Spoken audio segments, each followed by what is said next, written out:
Hello, कैसे हैं आप सब। 5 मिनट में सिंपल पैंट प्लाजो की कटिंग किस तरीके से करेंगे, कोई बिगिनर भी होगा तो बहुत आसानी से कटिंग कर लेगा। चलिए शुरू करते हैं। सबसे पहले मुझे जो कस्टमर नाप के लिए दे गया था, हम उसकी पैंट का नाप लेना सीखेंगे कि किस तरीके से हम नाप लेते हैं रेडी पैंट की। तो सबसे पहले हम इसकी लेंथ नाप लेते हैं। सीधा कर लीजिए, बिल्कुल नीचे से मिलाते हुए ऊपर की तरफ पूरी इलास्टिक, और देख लीजिए लेंथ हमारी 39 आई है। अब हम मोरी का नाप ले लेंगे। मोरी हमारी है 8 इंच। 8 इंच रेडी है। अब यहाँ से क्रॉच एरिया देखिए कितना बन रहा है। क्रॉच एरिया टोटल हमारा जो है यहाँ से यहाँ तक नापेंगे 14 इंच लेंगे। 2 इंच जो हम बेल्ट का है ना वो एक्स्ट्रा अलग से लेंगे, तो हमें 14 इंच पे कट करना है। अब यहाँ से नाप लेते हैं कि ये जो क्रॉच एरिया से लेकर हमारा थाई का नाप होता है ना वो कितना है। ये है 14.5। तो हाफ इंच सिलाई मार्जिन लेते हुए 15 हम रेडी रखेंगे।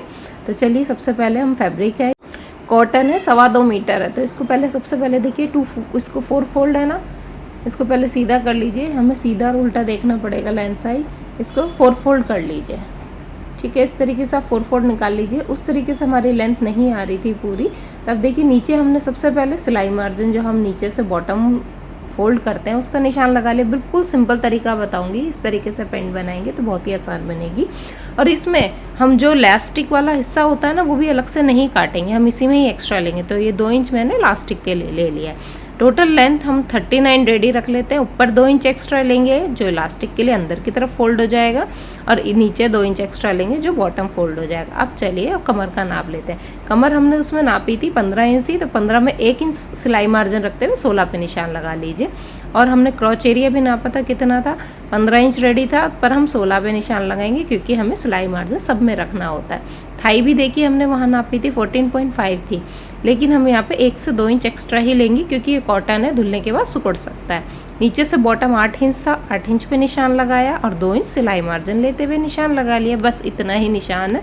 क्रॉच एरिया का निशान बना दीजिए। आप फिटिंग का नाप जहाँ पे जाएगा उसकी स्टिचल का उसका निशान लगा दीजिए। मेरे पास फुट पट्टी है तो मैंने इससे लगा दी। अगर आपके पास फुट पट्टी नहीं है तो हाथ से भी सीधा मिला सकते हैं। इतना आसान है, सिलने में तो सिर्फ 10 मिनट लगते हैं, फटाफट से सिल जाता है।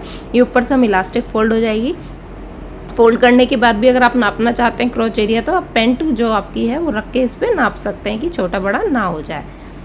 ये देखिए बिल्कुल एक्स्ट्रा, मतलब हाफ इंच आप एक्स्ट्रा ही लीजिएगा कि बड़ा होगा तो आप उसमें मैनेज कर सकते हैं, छोटा नहीं होना चाहिए।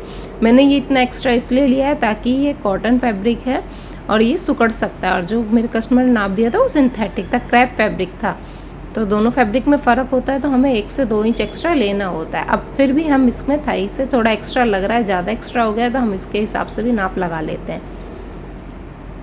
ये देखिए इतना एक्स्ट्रा ले लेंगे हम, इस पर हम इसकी फिटिंग का नाप देंगे, ठीक है। चलिए पेंट को हटा दीजिए। मैंने दोनों तरीके से बता दिया कि आप पेंट रख के भी उसमें किस तरीके से स्टिच की मार्किंग कर सकते हैं, बिना पेंट रखे भी आप किस तरीके से स्टिच की मार्किंग रख सकते हैं। मैंने पहले एक्स्ट्रा इसीलिए लिया था कि कॉटन फैब्रिक है, अगर आपको बिल्कुल एग्जैक्ट बनाना है तो एज इट इज़ पेंट रख के जैसे नाप हमने लिया था वैसे रख के आप निशान लगा लीजिए। अब हमारी कटिंग हो चुकी है, इसके अलावा कुछ कटिंग नहीं करनी है। अब दोनों तरफ से उठाइए, दोनों क्रॉच एरिया को स्टिच लगा लीजिए। ऊपर से आप प्लास्टिक लगा के फोल्ड कर दीजिए, नीचे से बॉटम फोल्ड करके आपकी पैंट स्टिच हो जाएगी। बहुत इजी है, बहुत आसान है। आई होप आपको ये तरीका समझ आया होगा। फिर भी आपको कोई परेशानी लगती है तो आप मुझसे कमेंट बॉक्स में पूछ सकते हैं।